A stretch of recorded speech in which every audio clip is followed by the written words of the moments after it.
Oh, what's happening, guys? Ow.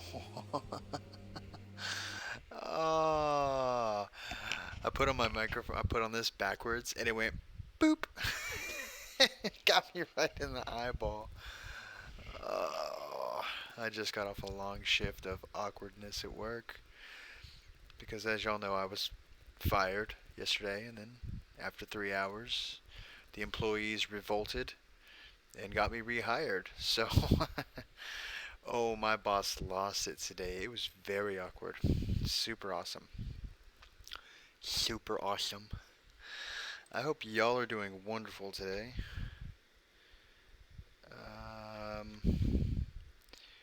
What does that sign mean on? Oh, that I'm streaming. Let me see here.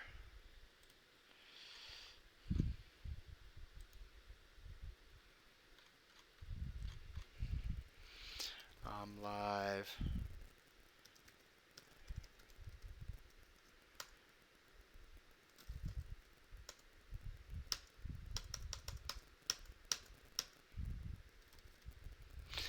Anyways, yeah, no, it's pretty funny actually that I got fired and rehired.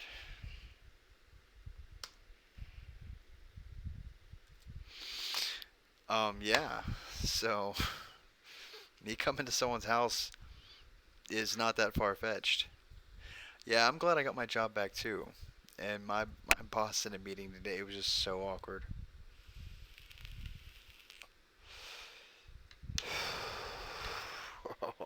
He's salty AF.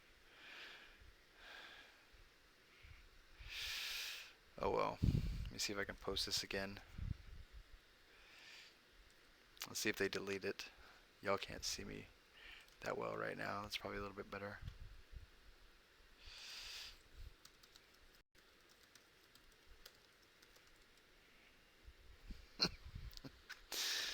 Uh,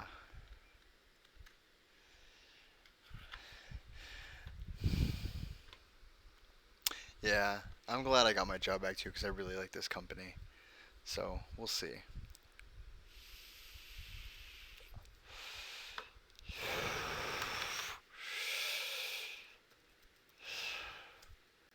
I'm talking trash in Dad's Cord right now.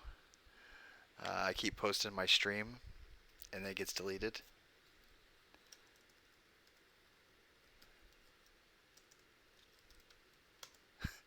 I keep posting my stream and they'll delete it. And the last time I saw him do it, I said, "Ha! They saw it." And now I'm saying, "Fight the system, sub to Chappy." I'm just being ridiculous. Anyways, oh man, what's my job? I fix photolithography. Or fix. I do photolithography. Can you Google that? I think you can Google that. Let's see. Photolithography. Oh, that's a big word. Yeah, actually, you can Google it. That's my job. Optical lithography is another term for it. But yeah, this is this is the short and dirty of what I do. Come on, cut that out. Nope, didn't want to do that. Did not want to do that. Did not want to. There we go. This is what I do for a living right here. So,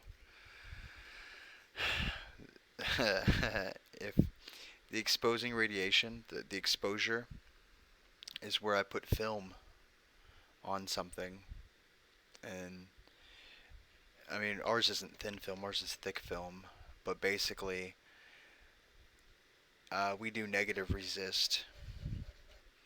So the one on the right, like this one, oh, this one right here, where we develop it and then it turns out like the end and then it etches it. That's what we do. Your boss seems clapped. Glad you're back in the game. Why are you not a moderator? Holy crap. And Hope, why are you not a moderator? Whatever. Everybody's a moderator again. Oh, shoot. Oh, well, that was awkward. There we go. There's my face. I think y'all could probably get through this without seeing my sad mustache. Be right back. Ordering Uber.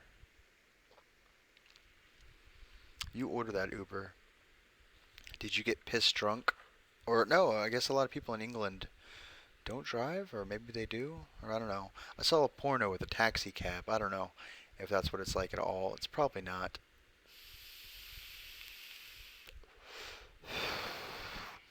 I was bad today and smoked a bunch of cigarettes, but now I'm totally out of cigarettes and I'm back on these things. I smelled my breath. I wear a mask, like a clean room smock, and I smelled my breath. I was like, oh, oh, my hands don't smell bad. Maybe it's because I'm used to smoking now. Dang it, I gotta stop smoking again. That was my last. The last cigarette I had was in my car earlier, so no more. I was so good too. Um, Using stress as a all the best info comes from pornos. Roger the Shrubber. I don't think I've seen you before. I'm gonna check you out. Maybe through your subscribe. I'm number 4.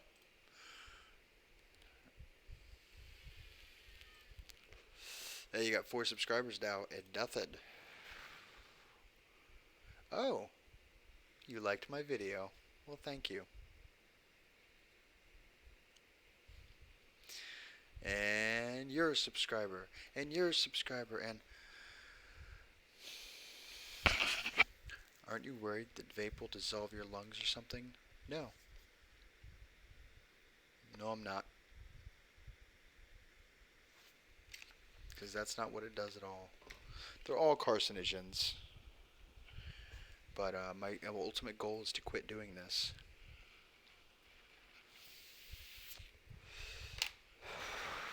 That's why I only have 2 of them.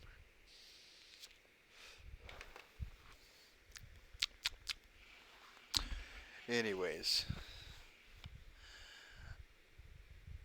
Hope, how are you doing? Hope all is well.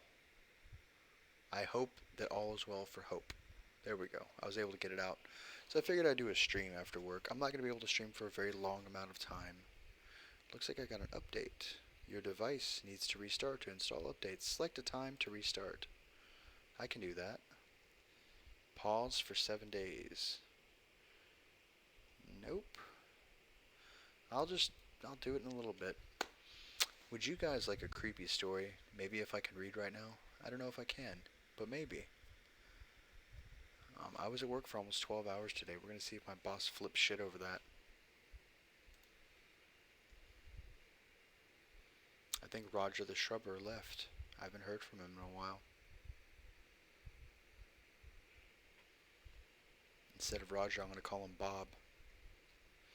Bob the Sherber. How do you like that, Bob? I don't think you like that very much. And a down vote. When you thought I wasn't watching. Well, this looks nice. And long AF. No.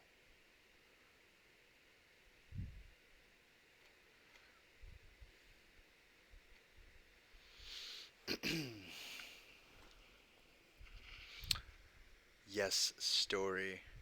Ooh, spooky. Story time. Alright. This is when you thought I wasn't watching.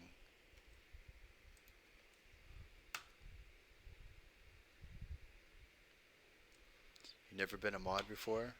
Well, with great power comes great... I just found out this all yesterday. I just found this all out yesterday. Sorry. But really, I guess it's been going on for years. My mom passed away the other night, and that's how this all started. It wasn't sudden. Her health had really taken a turn for the worse recently. Still, it's been hard the last few days. I stopped by her place yesterday to look through her things. It was weird. I don't know what I was expecting when I walked in, but I was taken back by how unchanged everything was. It was like she never left. After that moment of reflection, I remembered what I was doing there and got to work. I figured I'd start in her room. My mom had left certain valuables in her will, mainly jewelry, which had made its way through the whole family. It was fine by me, though. I was just there looking for things of sentimental value, a part of her to hold on to. I remember that she kept a wicker basket on the floor in her closet. It was filled with scrapbooks that she worked on through her whole life.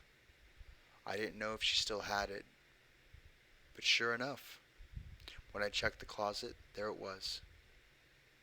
I pulled the basket into the middle of the room and sat cross-legged on the floor in front of it. I must have looked through those books 1,000 times when I was a kid. Mom had dated each one of them by neatly writing the years on the inside of the front covers. I took them out one at a time and began organizing them into piles. This is when I noticed one of the books was different. All the other books had plastic covers. This one was leather bound. Time had faded the once deep brown and revealed hundreds of tiny cracks. The pages were stained with slight yellow hue. It wasn't like Mom to keep her books in this condition. The words, "When you thought I wasn't watching," were scrawled across the cover. I thought it was odd that I didn't recognize this one, because it was visibly older than the rest. I checked inside for a date. Instead, I found a message. To my favorite girl, I wanted you to see every beautiful moment when you thought I wasn't looking. A wave of sadness washed over me as I opened the first page. I realized Mom must have worked on this since I was an infant. There were pictures of me asleep in my crib. I looked so peaceful. The pictures were captioned, "When you thought I wasn't watching, you rested." And all was calm in my world. I flipped to the next set of pages. I had grown a little now and was running around a playground. I noticed that all the shots were candid. I chuckled to myself, leaving it to my mom to treat her own daughter like a nature piece. These pages read, "When you thought I wasn't watching, you raced, you leapt, and laughed.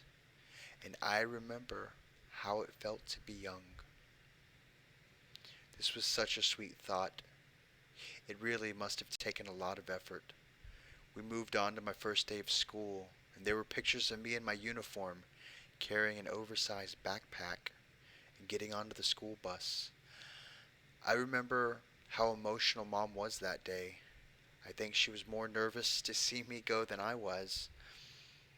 When you thought I wasn't watching, you took a big step, and I had to be just as strong as you were. Next, I found myself at Eve's birthday party. I had icing smeared all over my face and hands. In most of the photos, we were doing our best to bust open a piñata. For as cute as they were, something felt off about these pictures. I could have sworn Mom had dropped me off that day. When you thought I wasn't watching, you made so many friends, but no one could ever replace me. A strange uneasiness grew in the pit of my stomach. I had never heard Mom talk like this before. I flipped over the next page to reveal a car. I wasn't sure what I was seeing at first. Then it hit me. This was Steve's car. This was the night of my first kiss. I could just barely make out our silhouettes in the front seat. The picture was taken just a few yards away from the car, but at a very sharp angle, almost at ground level. When you thought I wasn't watching, you tried to ignore me, to shut me out, but I was always keeping an eye on you. I was really beginning to feel uncomfortable at this point. The scrapbook felt less endearing and more violating. How much did Mom keep from me? I had a sinking feeling my question would soon be answered. My senior trip to Miami, it was the first time I had really been away from home, away from Mom. But there they were, more photos of me. Me walking on the beach, me checking into the hotel, sneaking a drink at the bar. She had been there. She stalked me all the way to Miami, and I had no idea. When you thought I wasn't watching, you tried to run away, to leave me, but you can never escape from my love. I felt sick. My heart beat quickly and my head spun. I didn't even know my own mom. Who was this woman? I wanted to stop, but I knew I had to keep going. I had to see how deep this rabbit hole went. My hand trembled slightly as I turned the pages over. Several dark photos covered this section. They were of me sleeping again, except this time I wasn't in my crib. It was in my dorm. She'd been there too, at college, watching me as I slept. When you thought I wasn't watching, you had grown into a fine woman, but you'd always be my little girl. I didn't know what to think anymore. At first, I had gone to her house hoping to remember her better, but when I wished I could forget. I wished I could go back to not knowing what she really was. I had almost reached the end of this point. I wasn't going to stop then, but nothing could prepare me for what was going through those pages. I let out a gasp of shock seeing my own naked body laid out like a porno magazine. There were 6 pictures of me in various positions taken from the outside of my dorm room window. Some were just of me, others of me of different guys. When you thought I wasn't watching, you betrayed me, and I wished I had been me with you instead. I was crying now, long, shaky breaths in and out. I couldn't control my own emotions. Everything I thought I knew had been a lie. I wiped the tears from my cheeks and turned to the final page. It took me a moment to comprehend what I was looking at. It, it didn't make any sense. This time, there was only one picture. It was of me again. It was at the funeral. Mom's funeral. I was standing in front of Mom's open coffin, but that wasn't possible. I just sat there staring at the grainy photo. I couldn't believe what I was seeing.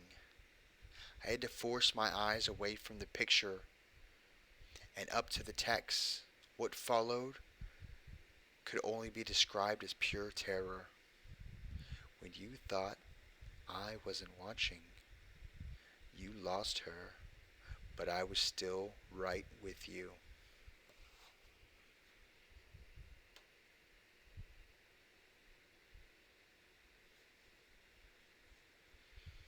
How'd y'all like that one?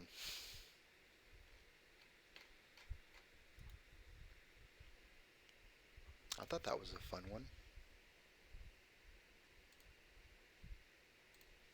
So if y'all want to upvote that, there's the linky link.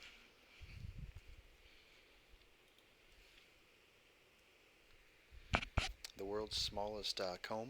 There you go. I don't know if y'all can see that. Let me see. Is it focused? That's for my mustache. It used to go like this. Ooh, it's nothing. And go like this, because this is crazy hairs. And if I really want to infuriate myself, it's to... Ow, son of a bitch. I pulled some hairs out. Don't do that again. Oh. Tony, how you doing? Family scrapbooking gone wrong.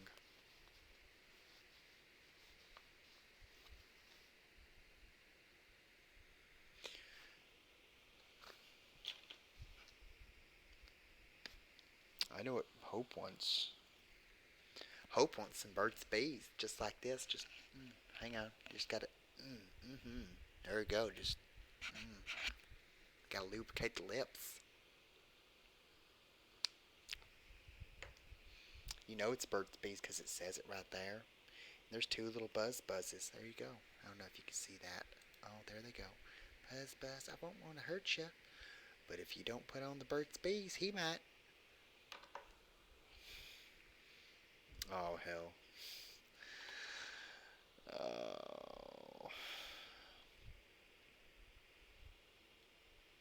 For those of you who are new, uh,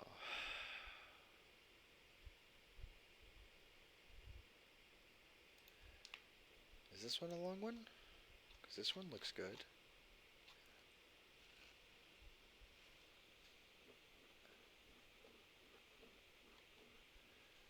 Oh, is there Morse code? I'm not doing that to y'all. I just put on my Burt's Bees because I'm going to bed. Twinsies! Aw, how you doing, Bridget? Long time no see. You haven't stopped by. How's the kiddo?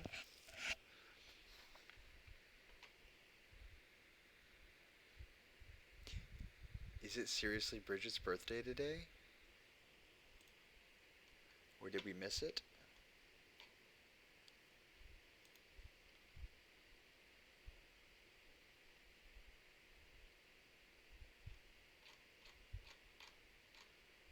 Uh,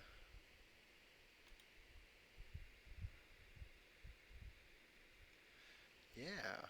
Happy birthday to you. Happy birthday to you. Happy birthday, dear Bridget. Happy birthday to you.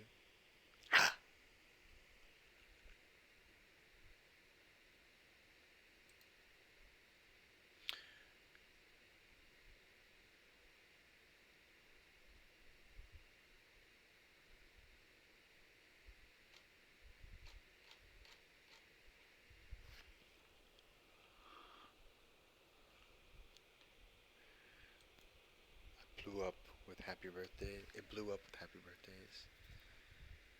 Didn't you see Dad's cord? No.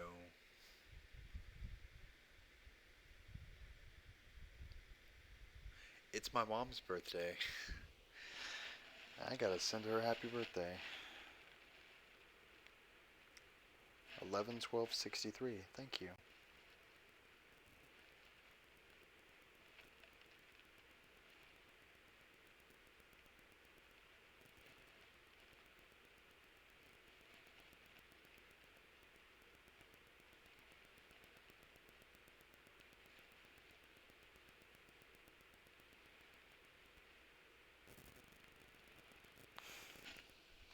Pretty sure it's her birthday. Um, yeah. Well,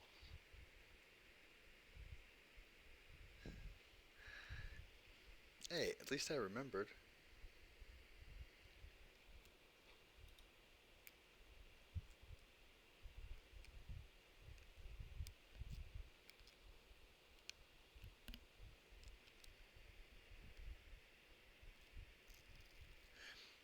Yeah, she's in Orlando with my dad right now, taking a little mini vacation. They do that now that the kids are out of the house. It's a total dick move if you ask me. You're gonna be 27 to 10 days. Gross. Um, That's not how 27-year-olds talk, or 26-year-olds for that matter. Roger, you need to grow up. Wow, it's birthday fest. It is a birthday fest. Mine's in February. I'll be old. Bridget is only 19 now, so happy birthday to Bridget and her 19-year-old self.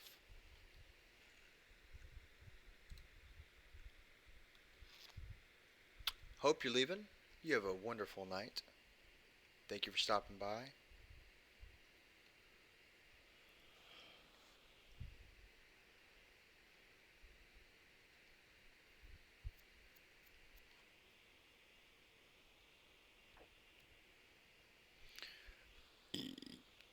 Ooh, I got Pepsi here. A little bit, not much. I'm not 19.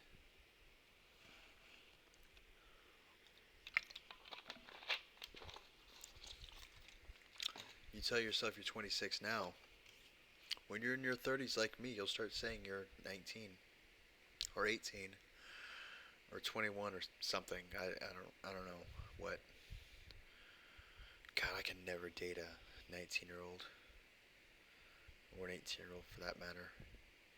Just the incessant talking and the just need my silence sometimes. I tried when I was in my late 20s. Mm. She was pretty. She was real pretty. But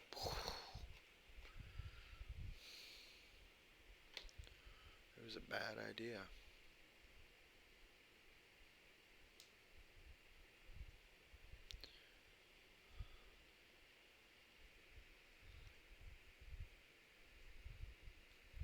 Yeah, that's fair. Maybe I'll be an age liar.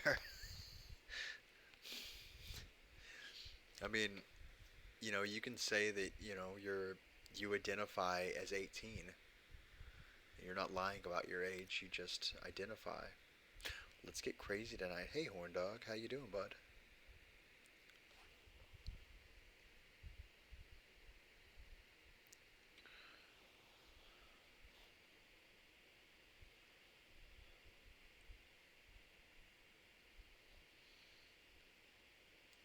Do you guys got a story that's not too terribly long that you want me to read?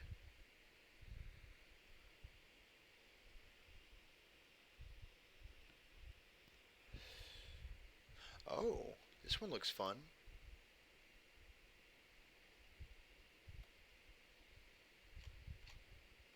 Oh, yeah, I was chatting with this girl recently. Turns out she's 16. I noped the fuck out of there. Good idea. Yeah.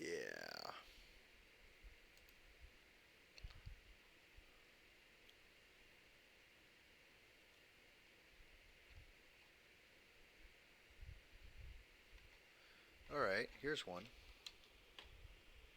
This is a year old, so upvoting it won't do any good. But it's called Mr. Lacavote.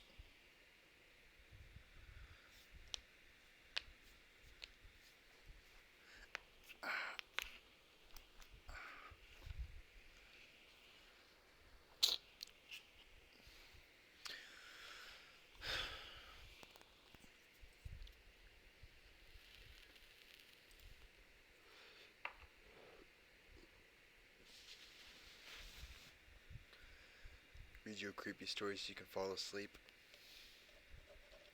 Oh, well, thank you very much, Bridget. That's very sweet of you. Oh, well, here's the story. It's Mr. Lacavote. I'm not sure if this will help anyone, but if my story saves even one person from the nightmares I now endure, I will consider it a win. I have borrowed a phone that was smuggled in here, and the orderly, and now monitors every move I make will be coming shortly, so I must be brief. I'll learn how to read again, I promise. A few days ago, I was lying in bed scrolling through Reddit like I always do, make myself sleepy. I came across this story that sent shivers down my spine. After I was done reading, I thought to myself, wow, that's terrifying. I then scrolled to the next one. Big mistake. 20 minutes later, I heard the scratching noises coming from my bedroom door and I froze, confused as I live alone. I turned on the lamp next to me and looked towards the bedroom door. Silence. After a moment, I decided it was my mind playing tricks on me. After all, I was reading scary stories in the dark. Probably not the best thing to do before bed, but hey, who doesn't love a good spine-chilling story before they close their eyes? I went back to scrolling through no sleep when again I heard a long scratch on the door. I slowly got out of bed and tiptoed over to the noise. Grabbing the door handle, I gently opened it and peeked into the living room, only to find it was vacant. I quietly closed the door and turned to walk back towards my bed when my closet door flew open. Now, I don't know about you guys, but when it comes to fight or flight reaction, I seem to choose the option that leaves you frozen in place with your eyes closed. A defense mechanism instilled in me from my childhood and stories of the boogeyman. After a moment, I decided to open my eyes and cautiously look towards my closet. I physically heard the clock that was placed on my nightstand stop ticking, and that's when I met him. He was almost 8 feet tall, standing with long, spindly looking legs, with impossibly long arms that seemed to stretch on forever. What I could see of his body looked to be covered in deep, dark cracks. He was wearing a long hooded cloak that touched the floor, as black as midnight on a moonless night, that slightly revealed his ruby red eyes. "Who are you?" I said with a shaky voice.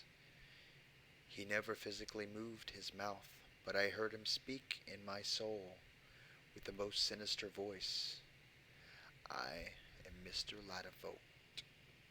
Lacavote, and I am here to right your wrong." Petrified, frozen in place, I tried to ask him what wrong I had done. Before I could finish, he was right in front of me. His breath smelled of rotting flesh and death itself as he breathed down my face. He reached out and ran his long, bony fingers across my cheek, and instantly I knew what he could do. I felt my eyes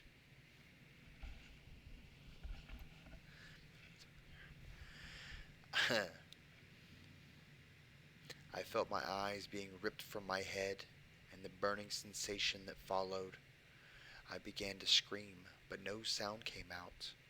I was stuck in my own personal hell as darkness surrounded me. Alone and afraid, I wanted to die. I wanted the agony to end. Again I heard his voice as if it were my own thoughts. "I am the keeper of votes. You know what you did. You will right your wrong, or I will take your eyes. Along with your eternal soul, you have 24 hours." Just as fast as he had appeared, Mr. Lacavote had vanished. I did not sleep the rest of the night. I had visions of the horror I had just endured that left me sweating and cold at the same time. I had dreamt the whole thing. Could my mind even make up something so sinister and evil? And the pain, oh, the pain I felt. I had never experienced anything close to that kind of suffering in my entire life. The next morning, pacing my apartment, I tried my hardest to think of what I had done wrong. Did I forget to vote in our recent election? Had I missed an employee's poll at work? What the hell had I not voted on that was so important that my soul depended on it? Trying to clear my head, I decided to open Reddit, as it always seemed to make me feel better and relax. While I was scrolling, I passed the story I had read the night before, the one that made the hair on the back of my neck stand. That's when I clicked. I had scrolled to the next one before I gave the story an upvote it deserved. Instantaneously, I clicked on the up arrow and waited, hoping with every part of my being that was the answer. I was playing a guessing game with my life. I waited the whole day. I didn't eat. I didn't move. I barely even breathed. I thought about writing to my family and sorting my goodbyes out, but I felt too incredibly empty to conjure up the words. No one would believe me anyways.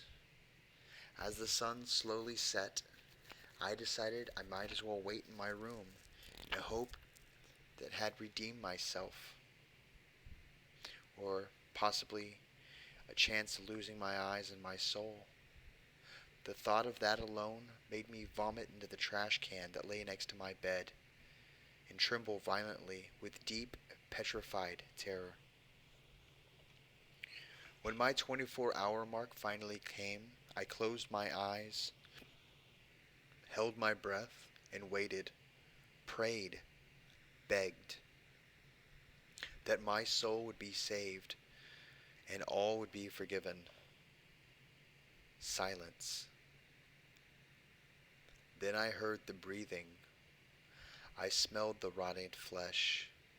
I felt all the hair on my body raise. When I finally opened my eyes, I felt a chill that froze me to the bone, as if I was sitting inside a freezer meant for the dead. There he was, right in front of me.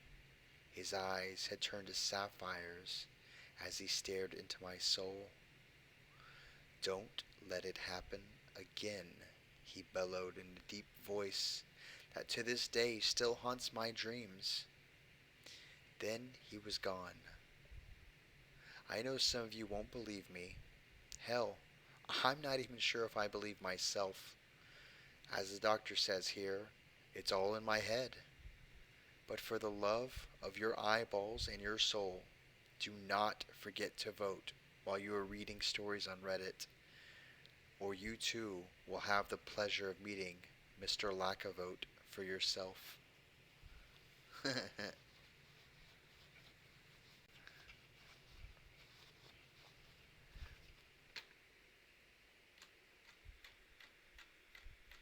That was a super cheesy ending. Could have been better.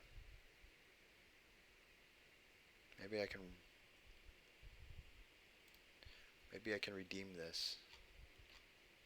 Oh, this is a short one. And this one's not as cringy as make sure you upvote all your stories you read. You enjoyed it though? This one's called A Conversation with a Stranger on a Bus. Gave you a chuckle?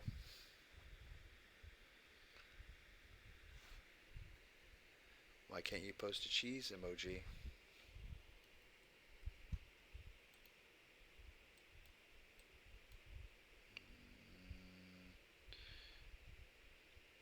I don't know if there's a cheese emoji. Oh wait, there you go. Yeah, you got it. But I don't want that color. Oh, it won't be another color. Anyways, here's the next story. Did I, yeah.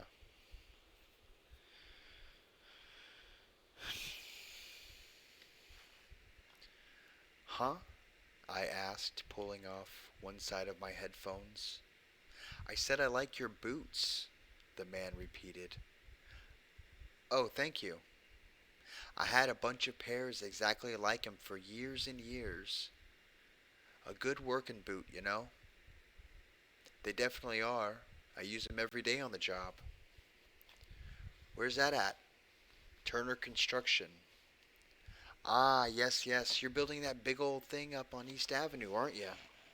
Yes, sir. It's going to be one of the biggest in the city. So it seems. I used to do construction too, you know. That was way back in the day. I started back when your mama was probably a toddler. Oh yeah, with what? With a company or freelance or? My papa had a small construction and carpentry business. He hired me on when I was, maybe 15 or so. That was all the way back in 1962. We built houses mostly, a couple small apartment complexes. Nothing as big as what you're working on. Did you like it? Boy, you bet your ass I did. Working all day was a free gym membership. Ha! Plus all the perks that came with it. Perks? He smiled. Can you keep a secret, boy? Yes, sir. You ever play in a construction site as a child? When I was a little one, me and my buddies could sneak into houses being built and explore 'em. Maybe break a couple of bottles here and there. Yeah, my neighbors and I used to do that when I was a kid. My house was one of the first built in our neighborhood. Then the rest came later. We probably explored every house on the block before they were finished. When they just were wood skeletons. Maybe breaking a couple bottles too, to tell you the truth. Of course you did. Who wouldn't, given the opportunity? But that's all the childish stuff. The real perks came later in life, when I was an adult. Oh? Oh, yes, boy. Imagine this. The year is 1980, with no cell phones in sight. You talk up to a you walk up to a pretty lady at the local bar and hit it off. You tell her about your new construction project. She wants to go see it. Uh-huh. Well, then you take her there. You and her all alone in a skeleton of a home, as you said. Wouldn't it be a little more private back at your own house? More private? Sure, maybe, but much messier. I paused. How so? Well, you don't just take a girlie down to a construction site at night just to get your ditty fiddled with. You take her for, you know, no, I don't know. For easy disposal, boy. Disposal? You cut the girlie up, or do whatever your preference is. You do what you want to do with her. You put her under the house. You bury her in the stained clothes under there, too. Once the job's done, no one will ever see that stuff again. It's gone. Eventually, a brand new house is sitting atop of your dead. The bus rolled to a stop. Well, this is my stop. He stood, patted my shoulder, and I recoiled. He walked off the bus. The only thing running through my mind was a memory. I was a kid, no older than 6. Maybe my friends and I were playing hide and seek. I hid in the crawl space under my front porch. When I was hiding, I found a pair of boots half buried in the dirt. The exact same type of boots I was wearing then on the bus. The exact same type of boots we had found in the crawl space of every house in our neighborhood.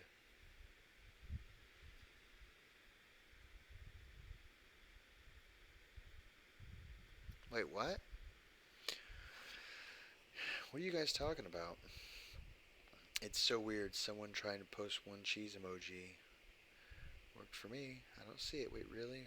Must be weird on your end. I don't see it. Yes, okay. Trolling. Blah blah blah. No one here. I'll do it again. Any cheese? Blah. No. Somebody back me up here. I just messaged cheese. Yes, come to my messy house. Post screenshots on Discord. How do you do that, to be honest? This is so bizarre. Nice, that's a good classic murder one. Yeah.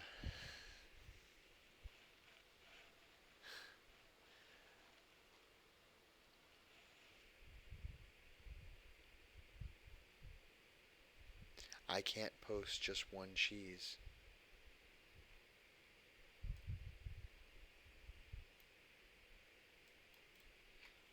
I don't know what to tell you, bud.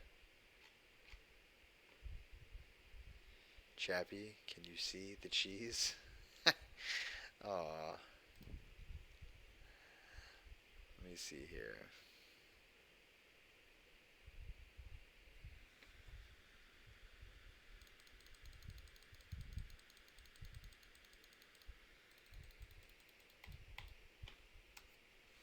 How's that?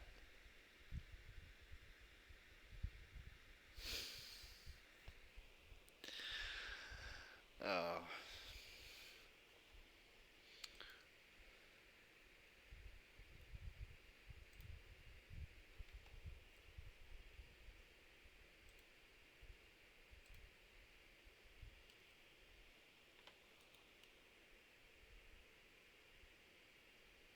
anti-cheese hunk stream.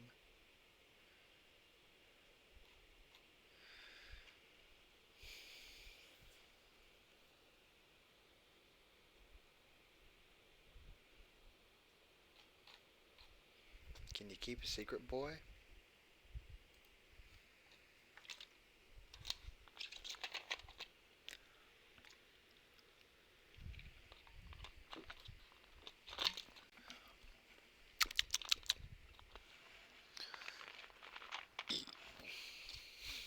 Nice little burp for you guys. Sorry about that.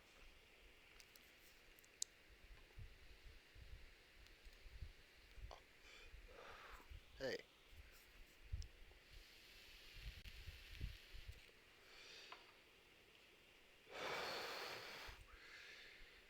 bacon. Ooh. Here's the next one. I think we may need to be careful about spamming emojis. Something about YouTube banning spammers. I don't know.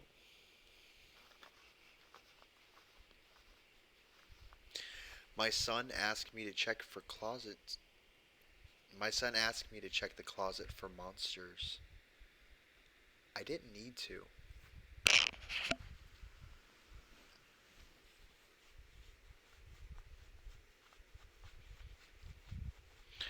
You see my cheese when I post it, right? Anyways, here's the next story.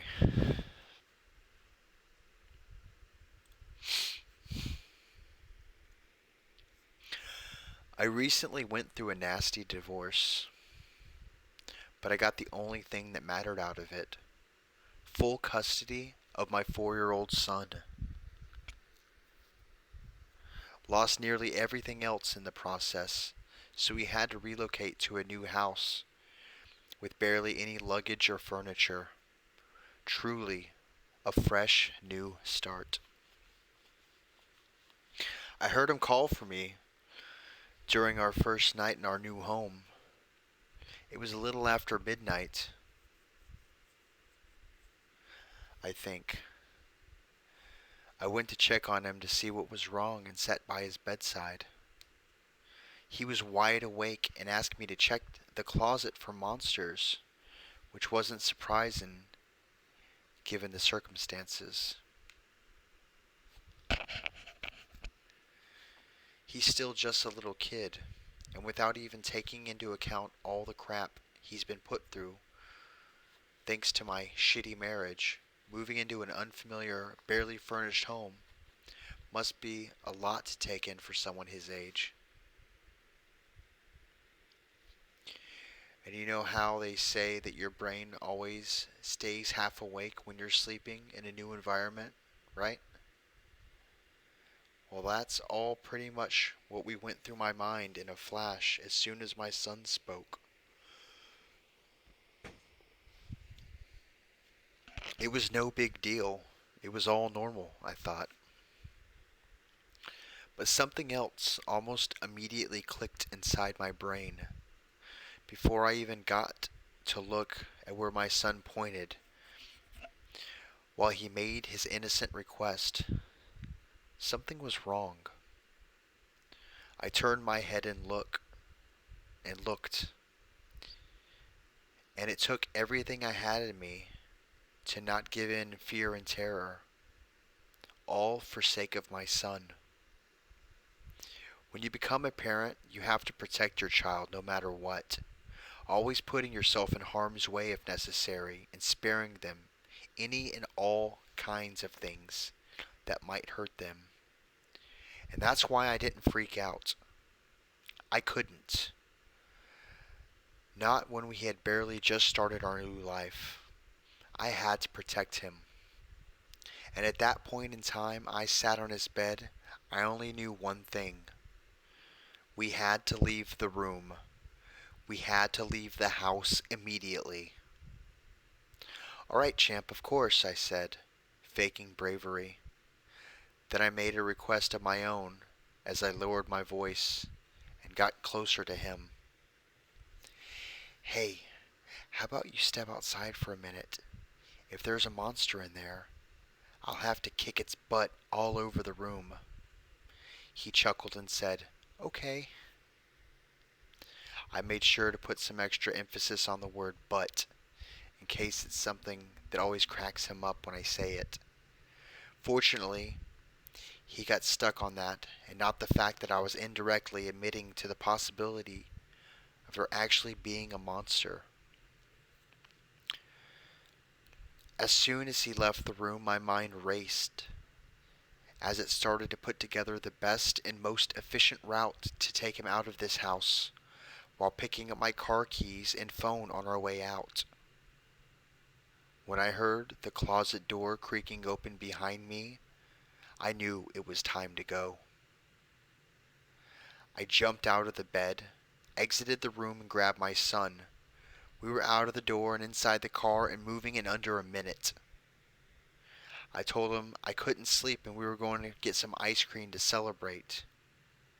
He was a little taken back and asked, Celebrate what? To which I replied, Just us two together. I love you, buddy.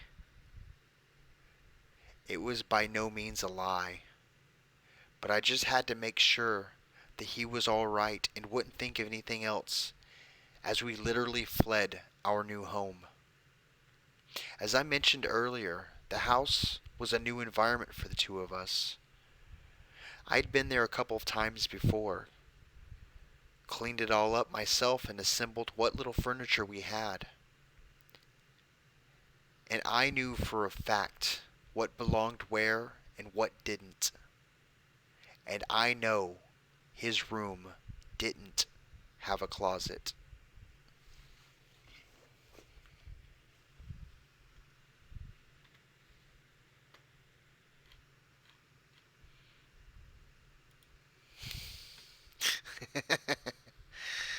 Good old Ive Cream. Ive Cream Monster? Is that when you're in bed and you have a sexy dream?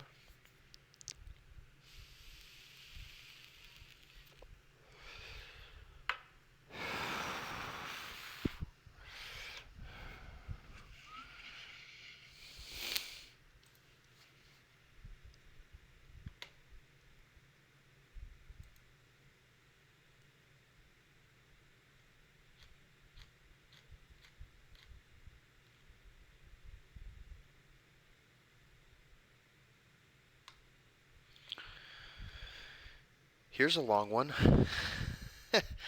This might be my last story. But this one is called The Ringing in My Ear.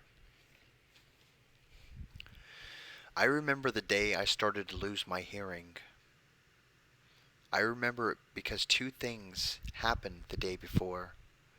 I'd received a particularly painful, numbing injection at the dentist office prior to having some work done, and my daughter was raped and left for dead in a dumpster just outside her college campus. Night night, Bridget. You're going to miss a good one. We got the call at 4 a.m. Being woken like that by a shrill ringing in the otherwise still and quiet dark is something no one should have to experience. You know before you pick it up that something has happened, that something life changing is about to be dropped in your lap, and all you can do is answer. Mr. Barrister? The voice on the other end said. I'm sorry to call at this hour. It's about your daughter. I've never forgot those words, or the icy way they wrapped around my heart. My daughter. My baby girl. I looked at my wife. She looked back at me, and she knew. If I never again hear the sound she made then, I will consider myself blessed.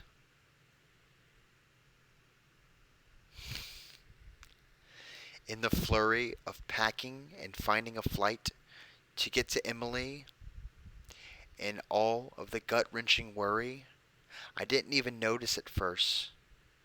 It wasn't until we were in the air and Helena was whispering prayers under her breath beside me that I heard it. A high-pitched keening in my left ear that came in what I can only describe as short beeps. It reminded me of hearing test tones. I stuck my finger in my ear and wriggled it around, trying to listen to the sound, but it remained, or lessen the sound, but it remained steady and irritating and beeping.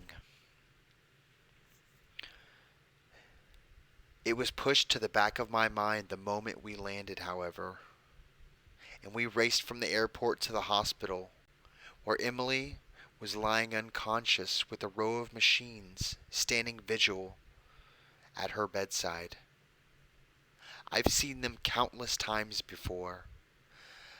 I knew what they each did and why they were attached to her. But in that moment, they were strange, mechanical monstrosities that made her look so small and frail. As we sat there stroking her hair and telling her how we loved her, I had a flashback to the only time Emily had ever been in the hospital. She had been 6, maybe 7, and it was bedtime. She wanted to stay up longer, like her older brother, but I told her to stop jumping on her bed and to settle down for sleep. I turned my back for just a moment. I don't even remember why, and she slipped. Blood was pouring out of a nasty gash over her eye, where she had struck the headboard, and she was screaming. After we'd calmed her down and got a look at the wound, we agreed she needed stitches. While Helena got her dressed, I called the hospital where I worked as an anesthesiologist and got a hold of one of my doctor buddies to let him know I was coming in. Helena stayed home with our son while I took Emily in. Is it gonna hurt? Emily asked from the back seat. She was staring at me in the rearview mirror, one eye covered by a cloth she was pressing against her forehead. No, I'll make sure it doesn't. How, my little girl, ever the skeptic. Remember how we talked about how Daddy makes people go sleep for his job? It had become something of a joke in our house. Better behave, or Daddy'll put you to sleep forever. Yeah? Well, sometimes I only make part of a person fall asleep. That way, the nice doctors can make them better, and they don't even feel it. You're going to do that to me? Yep. And you're only going to stay with me? And you're going to stay with me the whole time? Of course. She barely winced when I injected the local anesthetic, and then fell asleep during the actual stitches.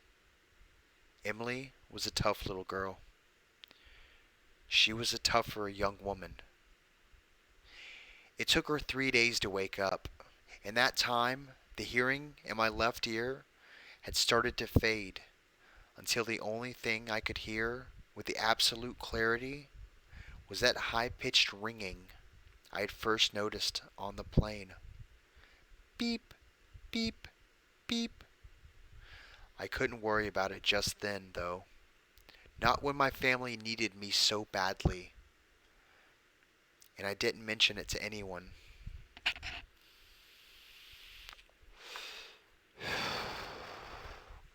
Emily's recovery was a slow process. She claimed not to remember who had attacked her and said she couldn't offer any description or statement to the police. She was tight-lipped about what happened, even with her mother, with whom she'd share everything. My carefree, forever smiling daughter was now haunted, and every time she looked at me, there was such pain etched deeply into her eyes. I'd never felt so helpless or hollow. After she was released from the hospital, she quietly withdrew from school and moved back in with me and her mother, where she had spent most of her days shut away in her room.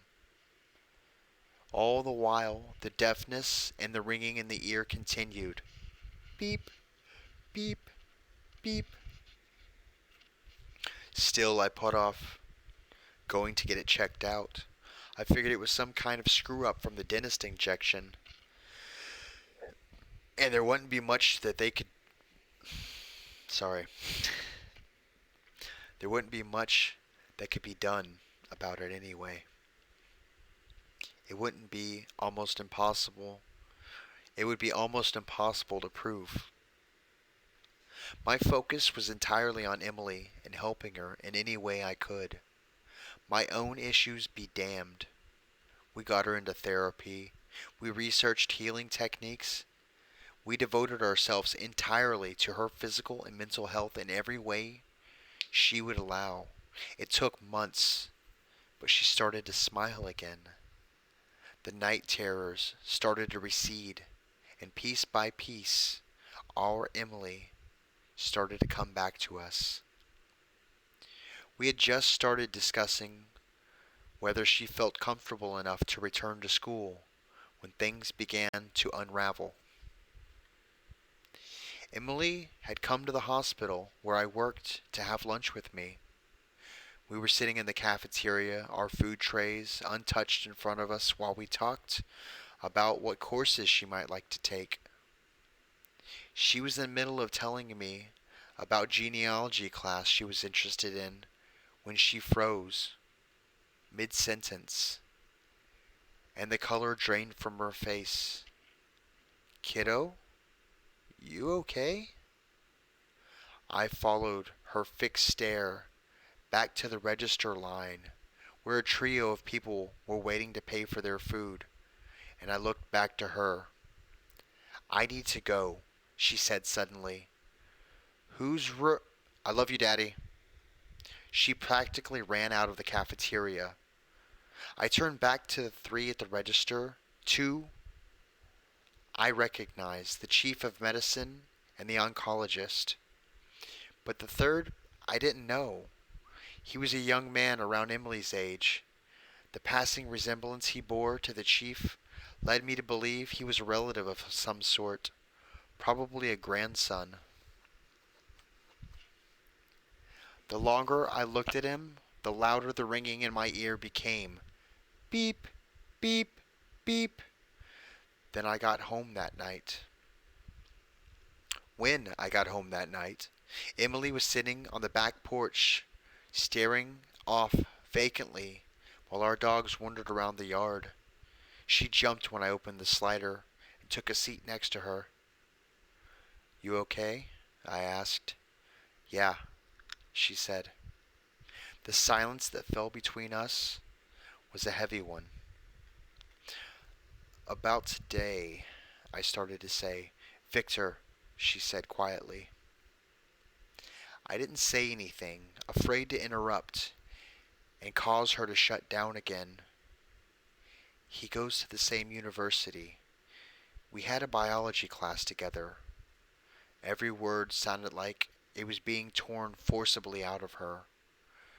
We found out we were from the same area, so we talked a few times about classes and how you and his grandpa worked at the same place. And then we traded pictures and stuff. And stuff was clearly things that no father ever wants to think of his daughter doing. I just nodded.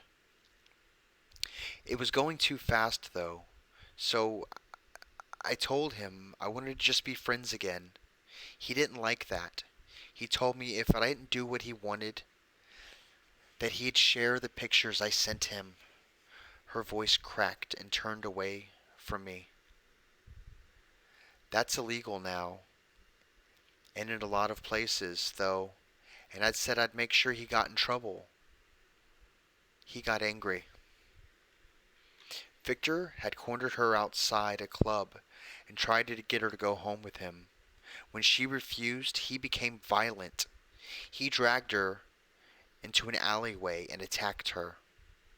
He said if I ever told, he'd share all of our texts to people who know I wanted it.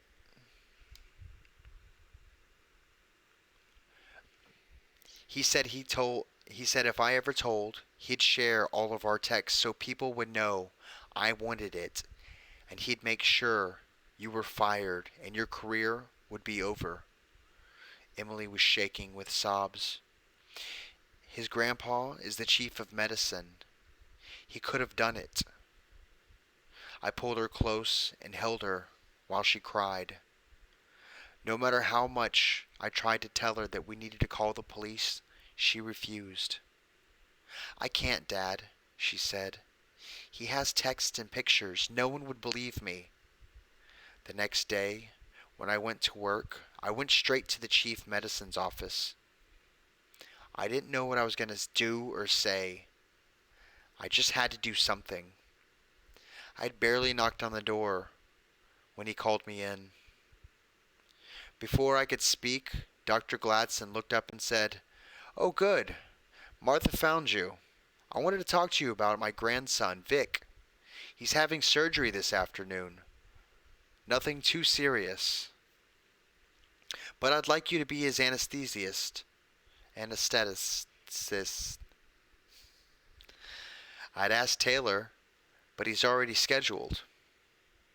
I almost said no. I almost shouted that his damn grandson was a monster.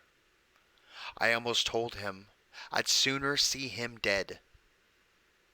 Instead, I took a deep breath and said, "Of course." "Good. It's at 2:30 with Dr. Lim." As I turned to leave, the ringing in my ear seemed so loud that it was almost throbbing. Beep, beep, beep. At 2:30, as promised, I was seated at the head of a surgery table behind the ether screen.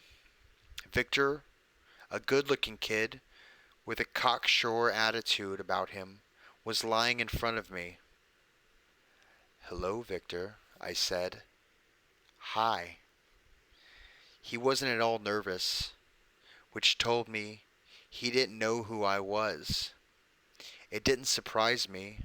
Not many people bothered to learn their anesthesiast's name. "Is this your first surgery?" "Nope." "So you know about anesthesia? You know how it works?"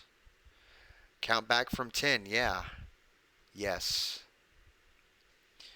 I made small talk while I set up, asking him about where he went to school and what he was majoring in. When it came time to put his mask and count down, I asked him one more question. 10. I think you might know my daughter. 9. Yeah? 8. Yeah, Emily. 7. Oh, yeah, I think so. 6. She ever tell you what I do for a living? 5. Maybe. He was getting drowsy. 4. I put people to sleep for a living, Vic. I was whispering. 3. Huh? He was struggling to stay awake. 2. Sometimes permanently. 1. The beeping in my ear was so especially loud then, and slowly I realized that it was echoing. I looked up at his heart monitor, sitting not too far over my head, and it beeped in time with the ringing in my ear. Beep, beep, beep. The surgery went well for about 20 minutes until Victor experienced a sudden drop in blood pressure. The shock to his system sent him into a violent seizing fit, and the surgeon was barking orders, demanding this and to stabilize the boy. But there was nothing that could be done. Anesthesia overdoses can be such terrible, tricky things. As the staff struggled to revive him, I make a show of doing the same. The steady rhythm of the ringing in my ear changed for the first time. Beep, beep, beep, beep. Victor was pronounced dead at 3:02 p.m. At the same time, the heart monitor was turned off. The ringing in my ears ceased, and sound returned to it in a loud, almost painful burst. I was glad for the surgical mask then. As they covered Victor with the white sheet, no one could see that I was smiling. Hey, Bo. I don't know if you're still here or not, but... Oh, there's only 3 viewers left. Who are my 3? Who is still here? Alright, well...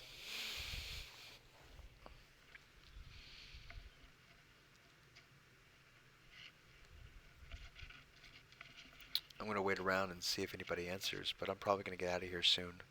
It's 2 in the morning. Here, leaving soon. Sianta's here. Roger the Shrubber is here. Look at you. Thanks, Roger. That means one more person.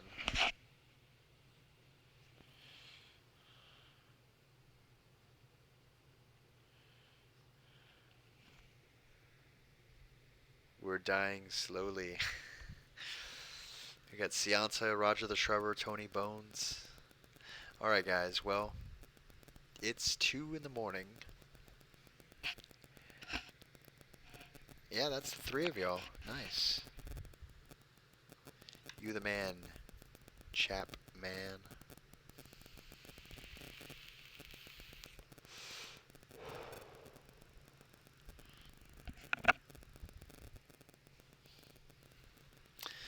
Anyways, thank you all for visiting. I hope you enjoyed the stories.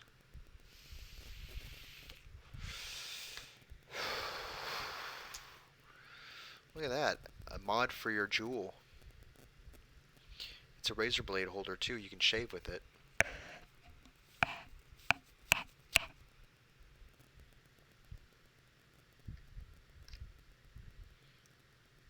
And it gives it a pretty good stand.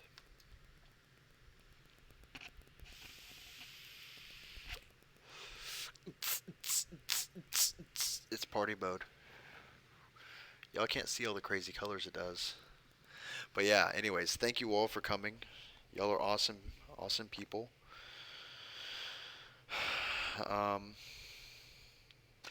Yeah. Well, thank you for joining me. You guys be good.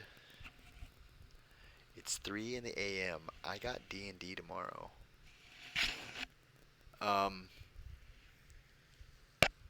What kind of character do you roll?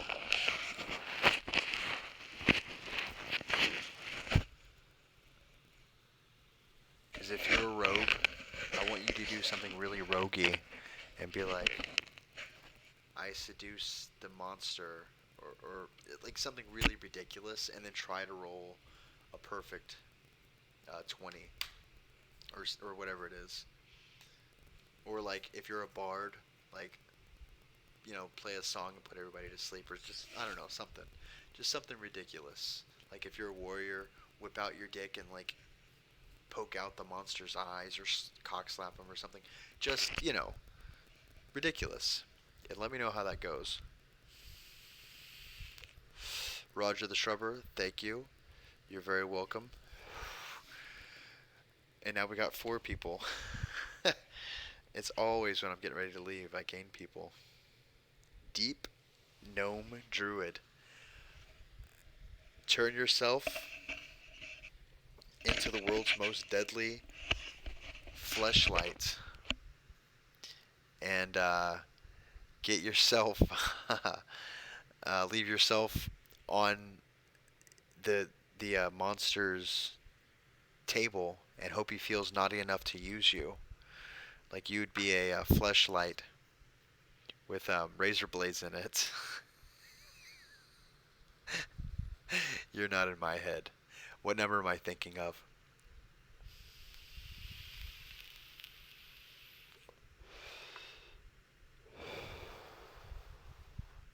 Ew. Ah. That's the worst thing about vaping.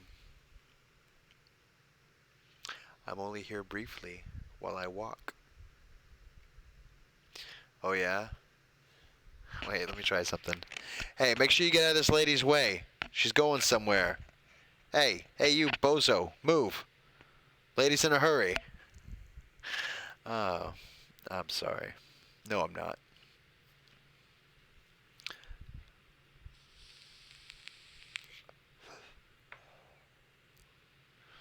Y'all want to see a vape trick?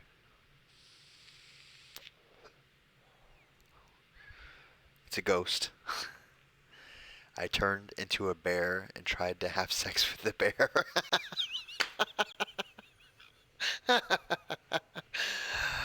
Oh, that's funny. Ah, that's pretty good. Headphones. Oh, okay. Well, Ty, in all honesty, whatever you do, please heed my next words. Because if you don't, they'll be the last ones you ever hear. Don't turn around.